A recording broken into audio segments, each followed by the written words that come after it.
Good morning to all of you and welcome to SKG Commerce classes. I hope all of you are fine. आज की हमारी class का topic है public provident fund का part 3, जिसमें हम आपके साथ डिस्कस करेंगे पीपीएफ अकाउंट में nomination, pre mature closer and death of account holder. जो पॉइंट हमने रेड एंड ग्रीन मार्क किए हैं वो हम आपके साथ पिछली 2 वीडियोस में डिस्कस कर चुके हैं। तो चलिए हम अपना आज का टॉपिक स्टार्ट करते हैं।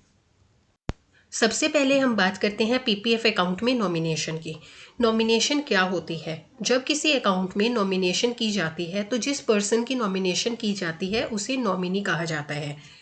और नॉमिनी पिक्चर में जब आता है जब अकाउंट होल्डर की डेथ हो जाती है। जब एक अकाउंट होल्डर की डेथ हो जाती है तो उसके बाद उसके अकाउंट में जितना भी अमाउंट पड़ा होता है उसे नॉमिनी रिसीव कर लेता है, मतलब उसका राइट नॉमिनी को होता है। बट उस अमाउंट को रिसीव करने का राइट नॉमिनी को होता है, उस अमाउंट पर नॉमिनी का राइट नहीं होता है। ठीक है, नॉमिनी है जो उस अमाउंट को एज ए ट्रस्टी रिसीव करता है, वो लीगल एयर्स के राइट को डिनाई नहीं कर सकता। अगर पीपीएफ अकाउंट में नॉमिनेशन की बात करें तो पीपीएफ अकाउंट में एक से ज़्यादा पर्सन को नॉमिनेट किया जा सकता है और पीपीएफ अकाउंट में एक ट्रस्ट को नॉमिनेट नहीं किया जा सकता। जो पीपीएफ अकाउंट की मैच्योरिटी होती है, मतलब जिस ईयर में पीपीएफ अकाउंट खुला होता है उसके 15 साल का लॉक इन पीरियड होता है, तो उन टाइम पीरियड में नॉमिनेशन को कैंसिल भी किया जा सकता है और उसको चेंज भी किया जा सकता है। ऐसा नहीं है कि नॉमिनेशन एक बार कर दी और वो फिक्स हो गई। मैच्योरिटी से पहले नॉमिनेशन को कभी भी चेंज कर सकते हैं और कभी भी कैंसिल कर सकते हैं।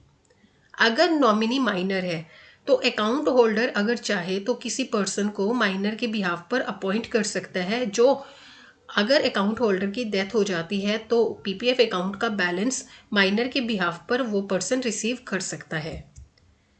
किसी माइनर के पीपीएफ अकाउंट में नॉमिनेशन नहीं की जा सकती है। इसी तरह से एनआरआई अकाउंट में भी नॉमिनेशन नहीं की जा सकती है। पीपीएफ अकाउंट वैसे तो 15 साल का लॉक इन पीरियड होता है, उससे पहले उस अकाउंट को क्लोज नहीं किया जा सकता, लेकिन कुछ सिचुएशंस ऐसी होती हैं जिसमें पीपीएफ अकाउंट का प्री मेच्योर क्लोजर किया जा सकता है। तो आइए उनको पढ़ते हैं। सबसे पहले तो मान लीजिए अकाउंट होल्डर को खुद को या उसके स्पाउस को, उसके डिपेंडेंट चिल्ड्रन को या पेरेंट्स को कोई जानलेवा बीमारी हो जाती है, तो अगर वो उसके रिलेटेड सपोर्टिंग डॉक्यूमेंट्स प्रोवाइड कर दे और जो डॉक्टर उसका इलाज कर रहा है उससे मेडिकल रिपोर्ट जो उसकी बीमारी को कंफर्म कर दे वो प्रोवाइड करा दे, तो पीपीएफ अकाउंट का प्री मेच्योर क्लोजर किया जा सकता है। इसी तरह से अगर अकाउंट होल्डर की हायर एजुकेशन करनी है या उसके डिपेंडेंट चिल्ड्रन की हायर एजुकेशन के लिए उसे पैसा चाहिए, तो वो इससे रिलेटेड डॉक्यूमेंट और उसके फ़ी बिल्स जो उसके एडमिशन को कंफर्म करते हैं, चाहे वो इंडिया में है चाहे वो फॉरेन में है यूनिवर्सिटी उसकी, तो भी पीपीएफ अकाउंट का प्री मेच्योर क्लोजर किया जा सकता है। अगर किसी अकाउंट होल्डर का रेजिडेंशियल स्टेटस चेंज हो जाता है तो अगर वो पासपोर्ट, वीज़ा या इनकम टैक्स रिटर्न की कॉपी प्रोवाइड कर देता है तो उस केस में भी प्री मेच्योरली अकाउंट को क्लोज किया जा सकता है।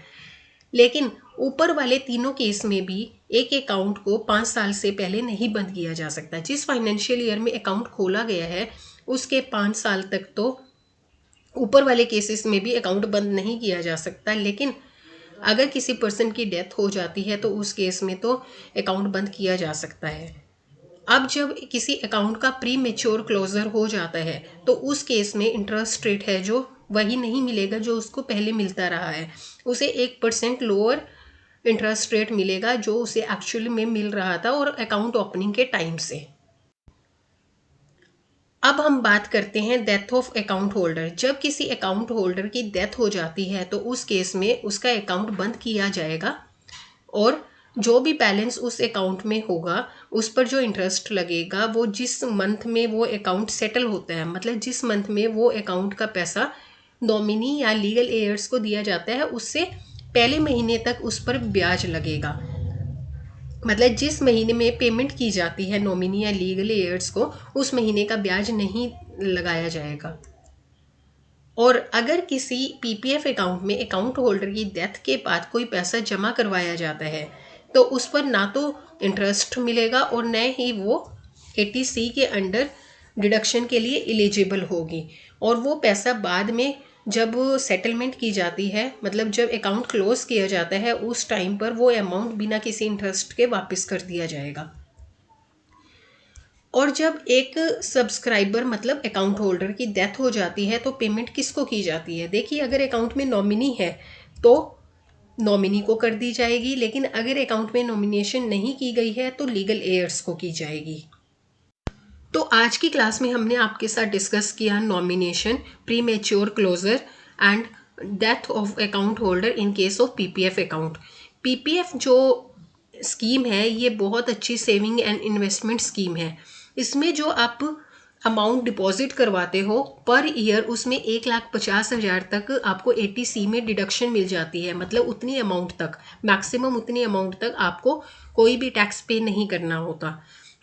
और जो आपको पीपीएफ अकाउंट में इंटरेस्ट मिलता है वो भी टैक्स एग्जम्प्ट होता है। इसके अलावा जब आपको मैच्योरिटी के टाइम पर जो अमाउंट मिलता है वो भी आपका टैक्स एग्जम्प्ट होता है।